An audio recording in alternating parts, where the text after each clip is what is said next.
Today we're talking about the most common things we fight about. Mm-hmm. And well, as fate would have it, we're hot and heavy right in the middle of one. I think this is the first broad stroke of what we often argue about. Shawn and I both get really excited about things. And I tend to commit to things.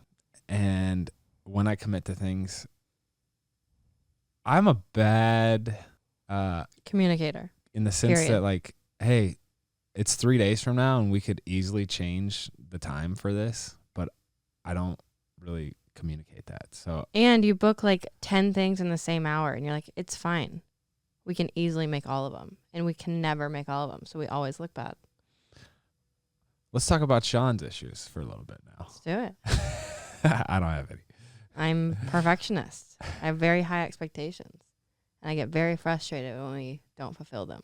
The great thing is I do think we're getting better at arguing. Don't you? No. I feel like this morning was a huge win. I said something that was out of line, and then we were like, what'd you say? That was out of line. I was like, hey, let's be precise in our speech. And then I proceeded to use the word mud flaps when I really meant just the general idea. It doesn't matter. It doesn't matter. It doesn't matter. Andrew tends to argue factually, and if you ever misspeak, it's like, no, that's not the fact. And then today, he didn't want me to use his own facts, like, against him. And he was like, oh, that's interesting. So I do think, though, it's a good policy, and we talk about blanket statements all the time, to try to be as precise in speech as possible. Because when you do that, a lot of times the issues are smaller than you're perceiving them to be. All that to say, what's up, everybody? Welcome back to Couple Things with Shawn and Andrew, a podcast all about couples and the things they go through. And today is the most common things we fight about, and we're starting it off in the middle of an argument. So we do. It literally says on our one sheet, don't let this start an argument. And we are already in a full-fledged argument. No, this didn't start the argument. I had full-on, like, fuming, like, anxiety driving over here. I haven't showered. I haven't brushed my teeth. I was planning on doing that during this free 30 minutes I had before work started. But what does Andrew do while I'm in the middle of Target? He calls me. He's like, we need to film the podcast now. Okay. I have calls. No. You were not in the middle of Target. I was checking you were out. Checking out. Which is still like a solid 30, 40 minutes away from like potentially being ready. But you could have, if you were mad, you could have been like, no, let's not do it now. You didn't ever say that. I said, babe, I don't think we have time because I have a call at 10 a.m.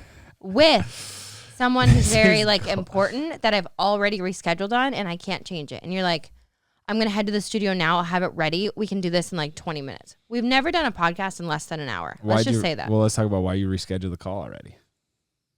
Why did I reschedule the call already? Because we had scheduling issues. I do. My mindset, especially with kids, is like, if we don't do it now, it's not going to get done. So that's why I was like, I think your mindset for today is you scheduled like 3 or 4 different phone calls for the rest of the day that we don't have time, and they're not on the calendar for us to see. Say 3 or 4 one more time. 3 or 4. You have one at 10:30. You have one at 11:30. You have one at 2:30. There's 2 calls. How do I know that? Because I had to hack into your email to see your schedule. This is honestly, I love this about marriage. Oh my gosh, I want to punch you in the face today. You know me so well that, like, honestly, there is a point of let me map out the trajectory.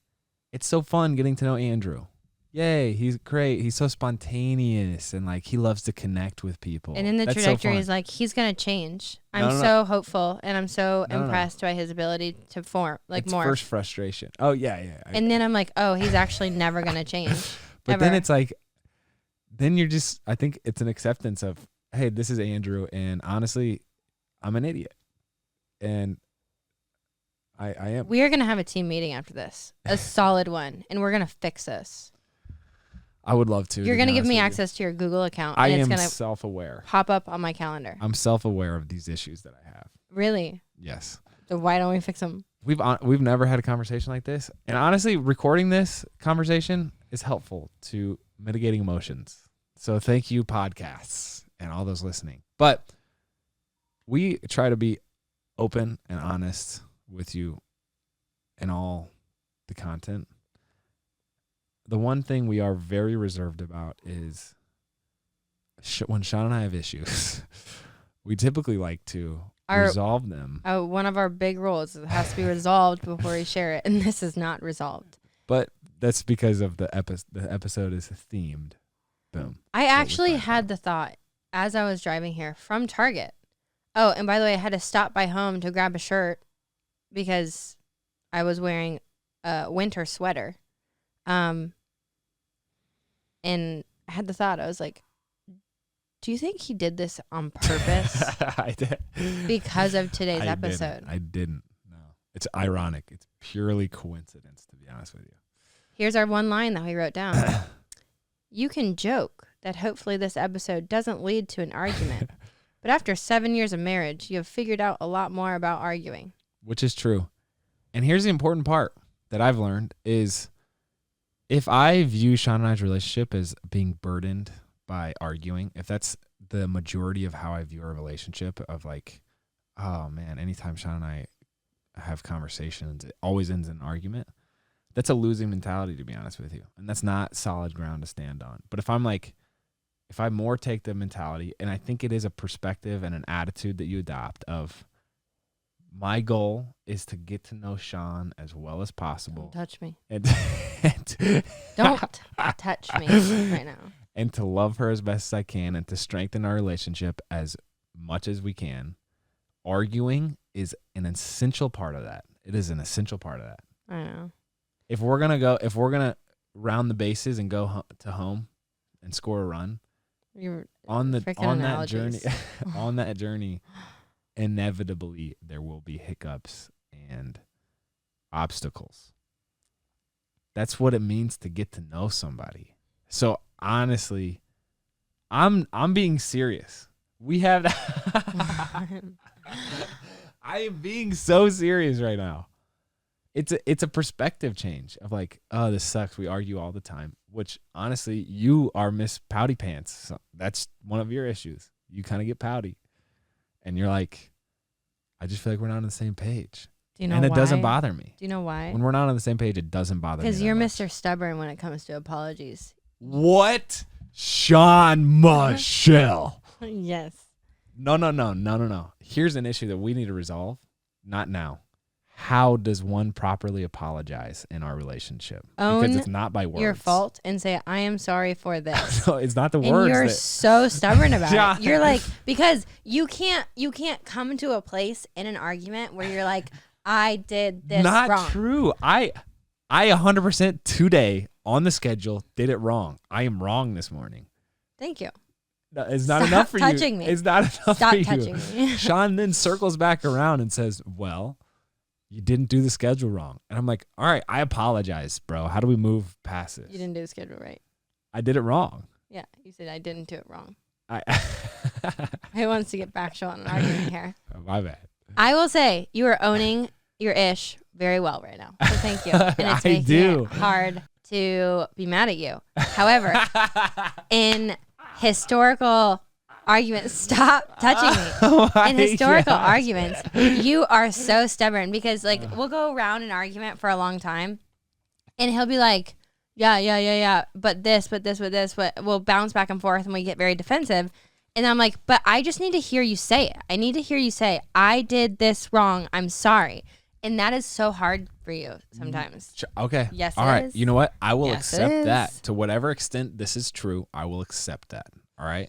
And I will get better at it. But no, you know what? Period. End of sentence. Period. Move on. Okay. Let's get to like some actual things that you guys can take away from this. Here's some stats. Okay. Wait, first, do you think there's a difference between a fight and an argument? Yes. Yes. I think an argument is productive. I think a fight is not. I think a fight is when you get too emotional, you go past an argument, and it becomes personal. I feel like it's a mind shift thing where it's a fight. You are trying to win and like impose your will on the other person. I will say argument is to reach a compromise or an agreement. That's how the internet explains it, at least. I will also say too, for us, that's something we've really, really had to work on because we are both so competitive, because we are both very stubborn. We're very passionate. We're very self-sufficient. that's been something that we've had to work on, is like the difference between a fight and an argument, because at the beginning we always wanted to win. We didn't see any productivity happening unless we won our side of the argument. And it always got very emotional and it ended in tears, and like we took it personally. I think we've gotten better at not getting to the fight point and just staying in the argument realm. And we have been more and more reminding ourselves that like we're on the same team. I'm not touching you. Why are you coming so close? We're on the same team. Like that changes everything when you have that perspective of it's not me versus Shawn. This is cliche, but it's huge when you understand it. This is not like, hey, who's gonna seize the power in this moment. It's no, things need to happen, and especially when you have kids, so many things need to happen. Go to the doctor, go to school, drop off from school, pick up from school, take them to the friend's house, do this, do that, do the medicine. There's a lot of logistics, right? Mm-hmm. And so like that being the case of X needs to be done, sometimes it's like, well, I'm doing more of this.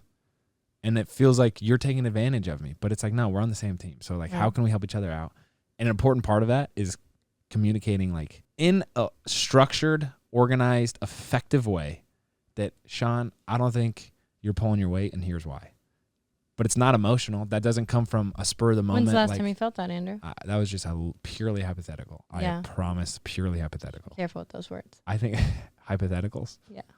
Here's just, okay, so let me say the stat, and then a recent YouGov poll, I'm going to steal it from you, found that 30% of people argue once a week or more, and 28% argue once a month or multiple times a month. 32% argue multiple times per year, and only 3% say they never argue. 7% weren't sure how much they argue. I personally, I think it just depends on the relationship, because we are both so strong-willed. Like, we're naturally going to argue more. I always find it fascinating when people say they never argue, because then I'm like, are you voicing your opinions? Like, I'm trying to imagine a world where we wouldn't argue. That feels... I also want to use the word argue lightly. Like, you guys are seeing us in an argument at the moment. So, like, differing opinions and frustration is like an argument for us. It's not a fight. I would say we rarely fight. Rarely. I would say maybe once a year. Yeah. And it's hopefully decreasing. Yeah. Is the trend. Yeah.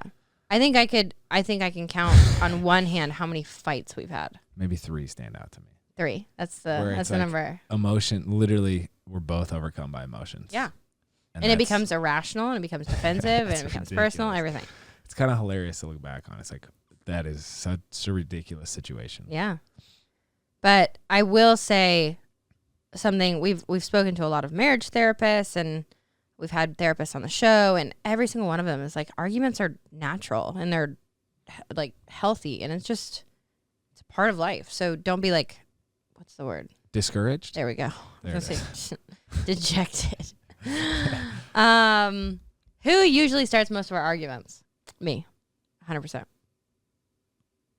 Interesting. What do you think, Andrew? I was talking to my buddy Jared about this, and he says any issue he has with his wife, he'll bring it up. And I disagree with that. Because what? Because Shawn's like that. So any issue she has with me, she'll just unleash it. Yes. Go ahead. Can I say why? 100%, please. Because here's my train of thought. I spent my entire life being performance driven, and all of my respect and all of that I was given, all of the respect I was shown by people that I admired and that I loved, not my parents, was all performance given, performance based. So for me, if I didn't perform well, I felt like I wasn't loved by my coaches or the selection committees or whatever. And I would go down very dark, mental pathways very quickly if I didn't have that, constructive criticism or feedback. Yeah. And so for me, it's like, if I don't get it out, if I keep my frustrations bottled up, then I start going down this path of feeling like we are disconnected and not loving each other and not giving constructive criticism. So for me, it's kind of like, if I have a frustration, I want to tell you right away, I want to brush it off, or not brush it off, but like resolve it and move on. So it's the resolution and transitioning out of the argument that I want to talk about later because we're not great at that, to be honest with you. So there'll be several times throughout a day where Shawn's like, I feel like, are you mad at me? Like, what did I do? And I'm like, no, I'm not mad at you. But then my succinct way of saying no makes her feel like I'm mad at her. So that happens literally 5 times a week. Is that probably accurate? Yeah, because you get in, but that's also one of the things we argue about, since this is the most common things we argue about. One of the most common things we argue about is Andrew has something going on, and it's very clear. Like, I've been with you 10 years. I know your body language. I know when you're stressed. I know whatever. And I still just haven't been able to find the words to communicate to you, like, babe, what's going on to cause you to, like, give off this vibe. And I think because you're so consumed with this idea of like, I don't need to bother her with things, that's not babe, I think you give me too much credit with my emotional awareness. Sometimes I'm like, hey, maybe I have E. coli, which I did at one point, and that's a whole nother story. Then why don't you just say, babe, I think I have E. coli? I'm saying, but I don't always know. Like, sometimes I'm just quiet. Sometimes I'm focused. Then just be like, I am just feeling. So the framing also is something Shawn and I are working on. Where, so say I took a bachelor trip last weekend for my brother, and instead of me coming back from that bachelor party and saying, "Babe, I'm so sorry I was gone all weekend," which we did for the first 5 years of our marriage, I would come back and be like, "Thank you so much for letting me spend time with my brother. It was something I was excited about and meant a lot." And shifting it from I'm sorry to thank you, I feel like has changed how we communicate quite a bit, because it turns from like this sad interaction to, hey, you supported me and you were a good teammate and I appreciate that and I recognize that and I won't touch you anymore and I'm sorry. So I think whether you bring up issues in the moment or like my style is to wait until like a pattern of behavior develops that I want to discuss with Shawn. So like hypothetically, if Shawn wasn't cleaning up her closet or something and there's just clothes everywhere, it wouldn't be like, which would never bother him in a million years. So I just want to like, this is hypothetical. This isn't like something we have going on at our household. But I wouldn't bring it up on day 0 of like, hey, we're 1 hour into Shawn trying on clothes. I would bring on up maybe like day 3 or 5 where it's like, there's a massive pile of clothes. Can we take care of this? Hold on. I'm saying this is my aspirations and arguments. Okay.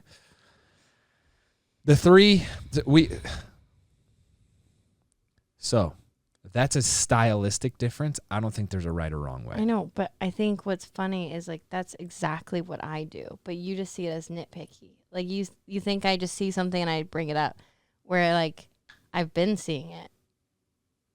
So then be strategic in when you bring it up.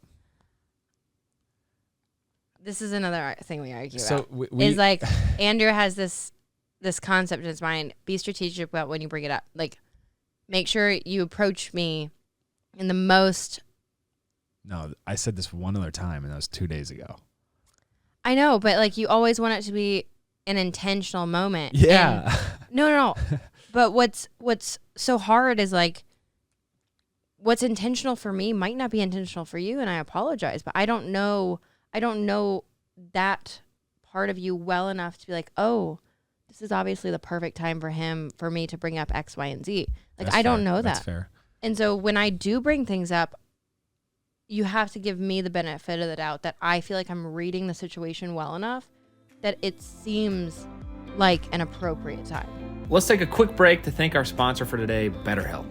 BetterHelp has really been so beneficial to us, and we recommend it to all of our friends, especially those that are parents. That's right. We love it because you can chat with your online certified therapist in whatever way you prefer, over a call, Zoom, or even chat. I'm always popping in my live chat to touch base with my therapist, and as a mom, it's so much easier to do that on my own time. I agree. It's a game changer. So let this be your reminder to take care of yourself, slow down, and maybe try some therapy. And the best part is that it's much more affordable than in-person therapy. Give it a try and see if online therapy can help lower your stress. Couple Things is sponsored by BetterHelp, and our listeners, you, can get 10% off their first month at betterhelp.com/EastFam. That's BETTERHELP.com/EastFam. Check it out, and let's get back to it. So let me share a couple pieces of advice that we've received that has really helped me reshape my perspective on this. One was from actually Mark in BC Ballas, and he said that any criticism your spouse gives you,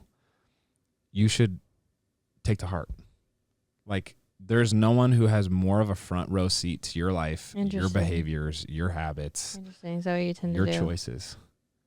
I'm saying this is what I aspire to, babe.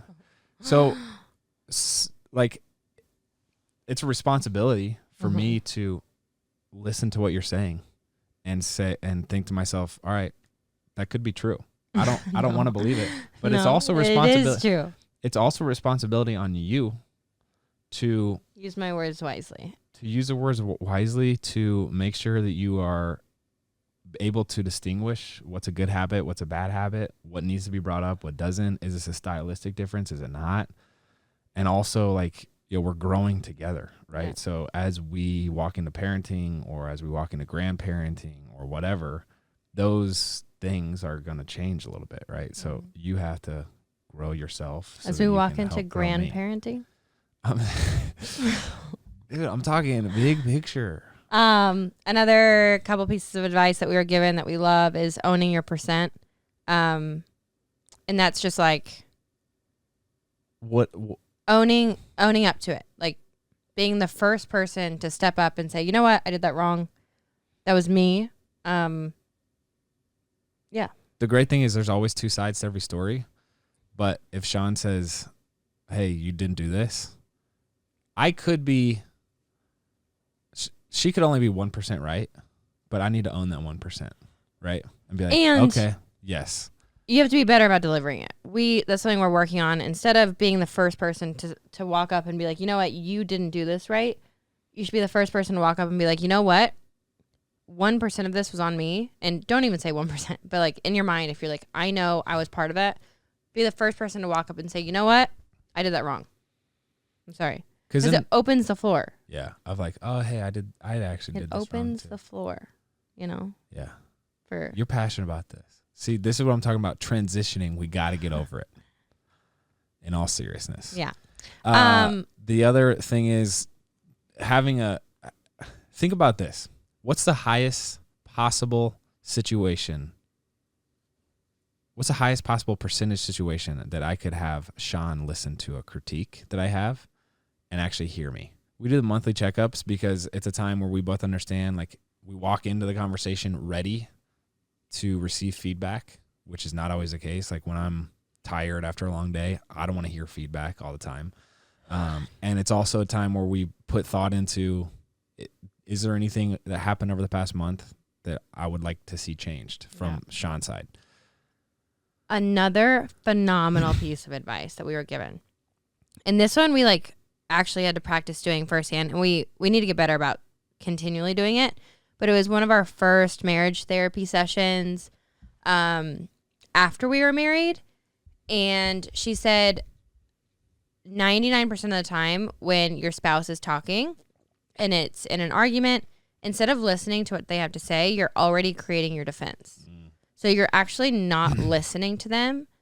And she said one very simple thing you can do is as soon as your spouse is done talking, repeat back to them. Summarize to them what they said. And it's either going to go one of two ways. It's going to be right, and they're going to be like, yes, that's what I said. And then you proceed to like give your side of it, which usually de-escalates your emotions to begin with and gives you more like level-headed answers. Or whatever you summarize back is going to be the wrong interpretation, and your spouse is going to get to have the chance to be like, you know what, that's actually not what I meant. I see that you interpreted it that way, but I actually meant it more on this side. And firsthand, it killed the argument for us.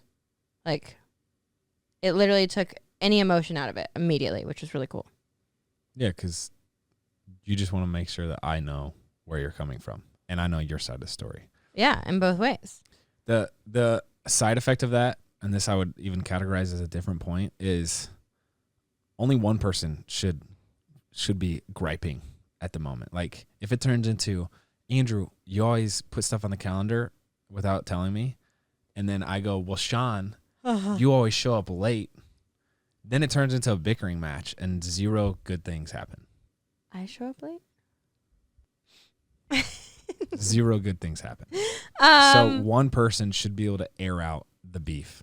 And then the last thing is, Jordan Peterson says this, try to criticize the smallest possible amount.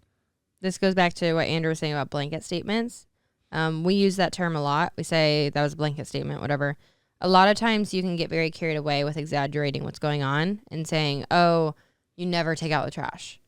When actually that one day he didn't take out the trash or I didn't take out the trash and we really like wanted that from each other. So critique like very small. Yeah, and this is where the precision of words helps. Where it's like, hey, Shawn, this morning you told me you were going to take out the trash and you didn't. Take out the trash? That's your job, Andrew. What is that? Anyway, so it's like that's actually helpful because it diagnoses a finite thing. Whereas otherwise I'm like, Shawn, you're lazy. When I'm really, that doesn't address anything. What I'm trying to say is you didn't take out the trash. And that, I think there is a approach of generosity that you owe your spouse. And here's the thing. If every quality is a range, every person lies somewhere on it. So there's good things, there's good qualities. Like, hey, Shawn is extremely generous. She's super thoughtful. She's well planned out, organized. But it's a range, right? So like of the max organized, maybe she's here. Also, she has lazy qualities and she's disorganized sometimes. And maybe she's on the far little end of that. And it's my duty as your spouse to give you the greatest possible generosity in interpreting that. So you could call me a hoarder because I accumulate more items than you do. But that wouldn't be very generous. You could say, Andrew has some excess stuff. You know what I'm saying? Yeah. And I think this is where, like, working on yourself, this is where it takes self-discipline, perspective, and a little grit that you owe your partner to be like, you know what? I'm going to be generous. We're married. I'm committed to this for the relationship. Go ahead. Mike's yours. That was a tangent, babe. I feel strongly about that. I know. We had a 2-month period where we were arguing pretty good. 1 month. No. And it was like, we weren't very generous. So why the heck wouldn't we be? Yeah. We're freaking married. We might as well make it a happy marriage. You know what? If we're going to be in this for life, I'm just saying, you got to get better. You are. Have fun. There's an aspect of playfulness that needs to be injected. And like, it's not all that serious. It's not all that big a deal. So Mike's yours, babe. Wow. According to experts, the top 3 most common things people fight about are sex. Most arguments are driven by differences in wants, needs, preferences, and frequency. Money. Rarely do couples see eye to eye on all aspects of money, such as money management, goals, strategies, and processes.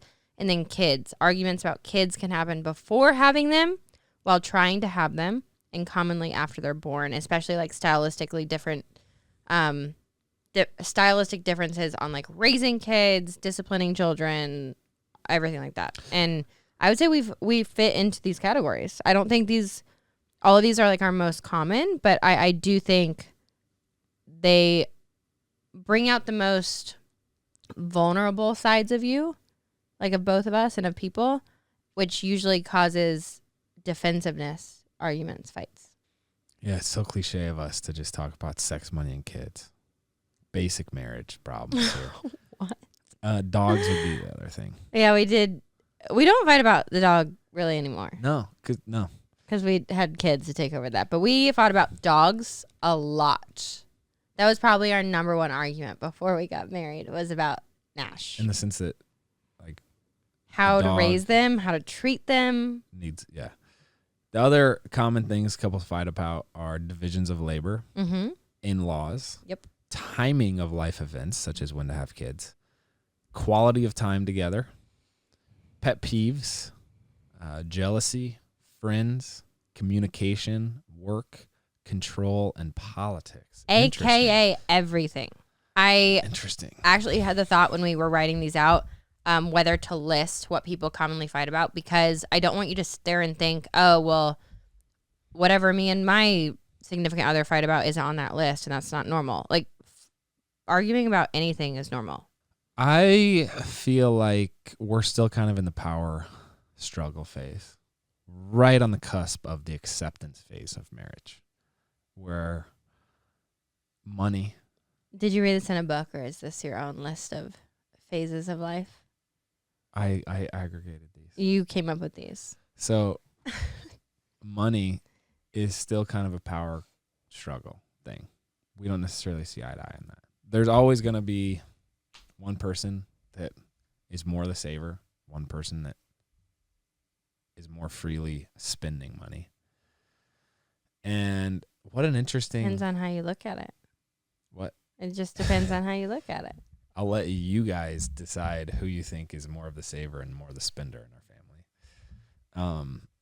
But it's like, I think we're learning how to respect each other through that.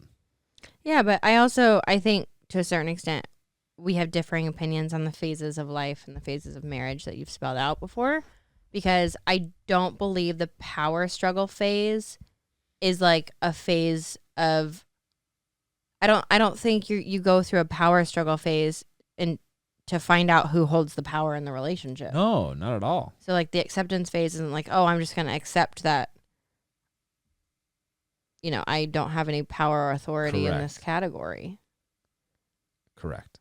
So I think the power struggle phase is, I might not agree with your phases. Well, let me just make sure that we have the same definition before we agree on the meaning or whether we agree.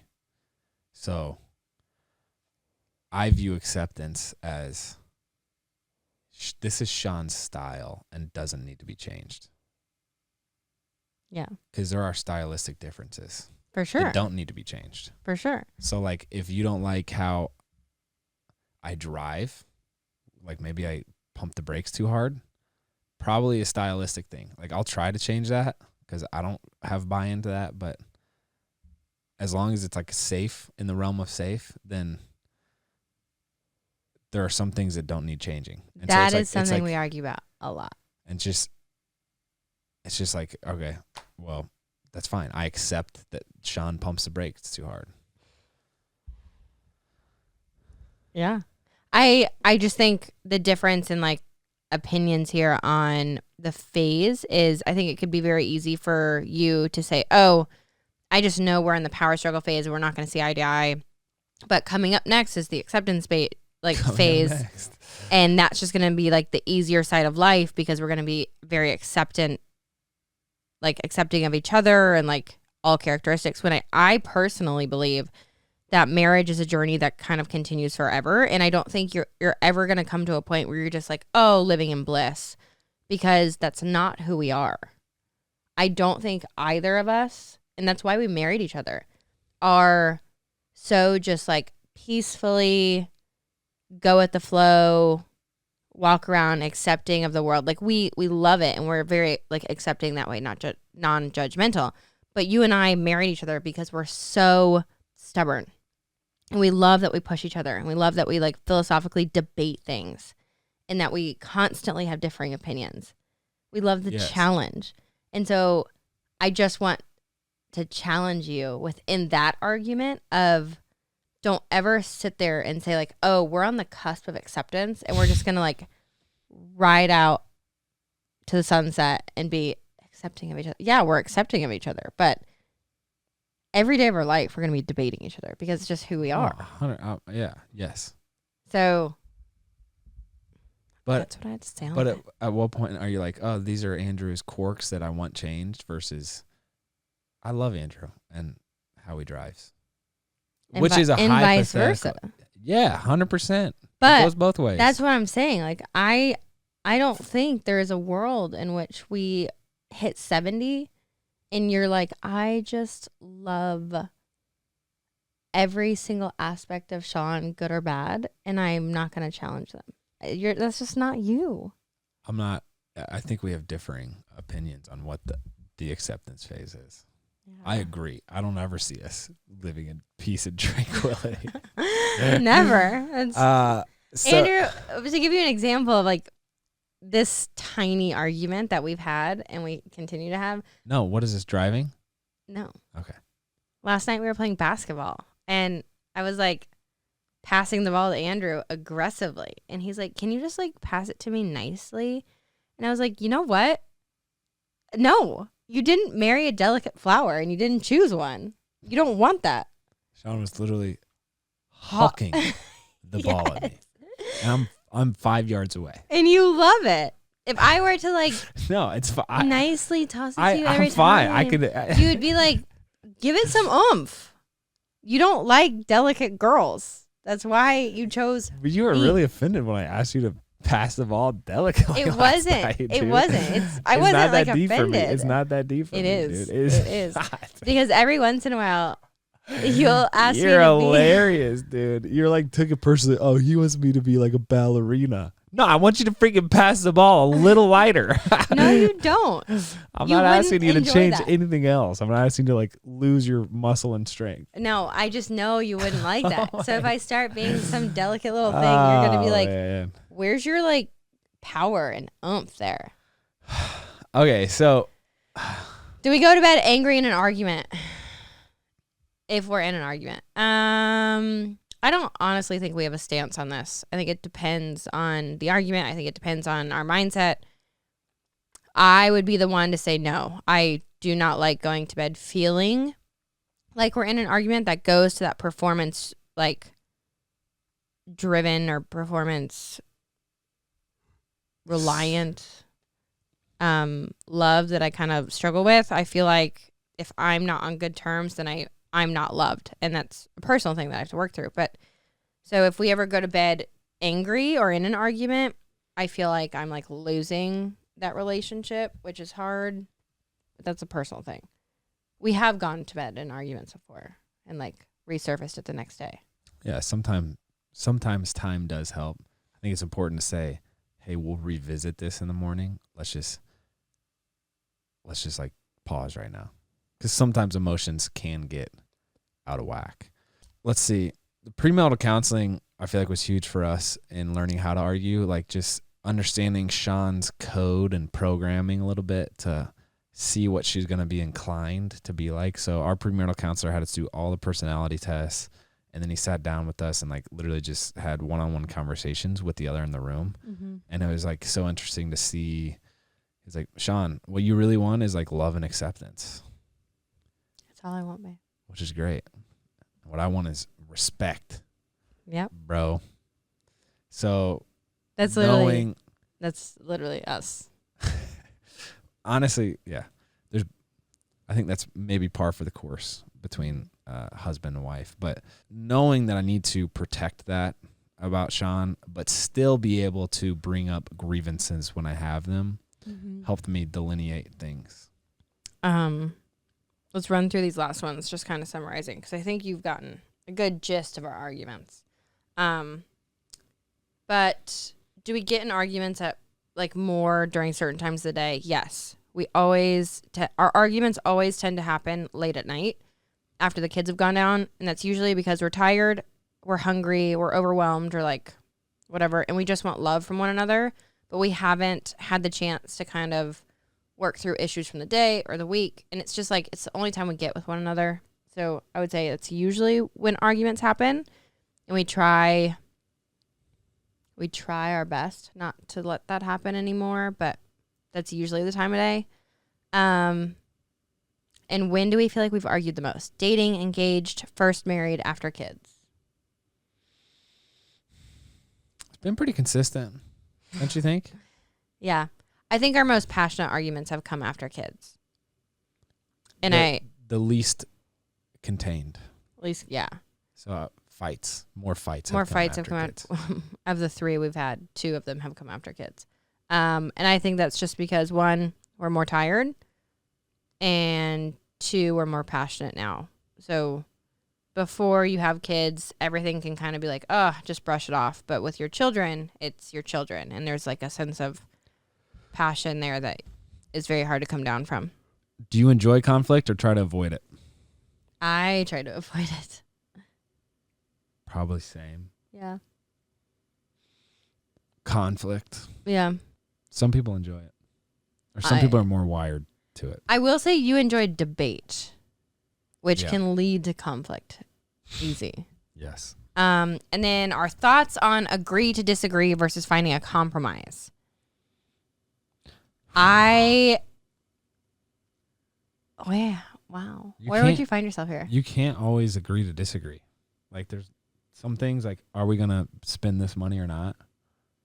It's not like agree to disagree. It's a hat there. I think I'm more of a finding compromise guy because one, I don't know. This is probably a stylistic thing, but I think it maintains the union. The compromise? Yeah, compromise. Like, hey, okay, collectively we decided to do this. And we both compromised. Yeah. You agree to disagree? No, I think I'm finding a compromise. I think we both struggled with both, actually. Yeah. Because I feel like I can think of scenarios where I was more agree to disagree, you were more agree to disagree, but we both want compromises. Yeah. I think it depends on the situation, but I do agree that I think a compromise is better for a marriage. All right. In summary, I love marriage because it is a tool for growth. And with growing comes growing pains. It's a responsibility to recognize where you need growth, to have the self-awareness for that, to have the discipline and the thoughtfulness for that. And it's also a responsibility for me to have that same perspective of I am Shawn's husband and my goal is to help her grow. Right? Yeah. And so I should not criticize unfairly. I should be thoughtful about when I criticize, and I should really be encouraging her when she's trying to make changes, right? Yeah. I would like to add an asterisk to that, though, because you're going to say things you regret. You're going to say things that you don't mean. You're going to get in arguments. You're going to get in fights. And you're probably going to argue about the silliest and dumbest things that you come back around to, and you're like, I am sorry. I don't know why I even said that. And that's fine. It's normal. You're two different humans who have different opinions on a lot of different things, and it takes a long time to work through, if ever. But that doesn't mean you can't still love each other and be together. And yeah. I think anytime there's an argument, instead of getting discouraged, this is my challenge to myself. It's more of a signal that there is something that needs to be worked out or discussed between us. Like calendars. Calendars, where it's like, okay, clearly this is an area of immaturity for me. Scheduling. Yeah. I didn't say that, though. How can I get better at this? With my motivation largely being to respect Shawn more. But it's like the beautiful thing about marriage is you have a contract in place saying we're going to be together for the rest of our lives. Here's a piece of advice to end on. This is one for us too. I wasn't done with my mic share. Oh, I'm sorry. I thought you were done. I thought that was a period there. Go ahead. At the end of every argument, you're going to be sometimes in a good place, sometimes still filled with piss and vinegar. Correct your tone, if only for a second. Humble yourself. Look your spouse in the eyes and say, in the most meaningful way you can, I love you. And remind them that the argument had nothing to do with that, ever. And that had to do with some dumb thing. The love was never in question. Yes. We know how this argument ends, and that's with us still married. Yes. Well, with that, we really came full circle. I don't think you're mad at me anymore. You can touch me now. It's fine. Thank you for listening. Would love to hear your thoughts. Obviously, Shawn and I have a lot of things to work on here. Yeah. But would love to hear your strategies or what you've learned through arguing. We're only 7 years into this. We're 10 years into this. Yeah, you're right. All right. So thanks for listening. I'm Andrew. I'm Shawn. We're the East fam. Out.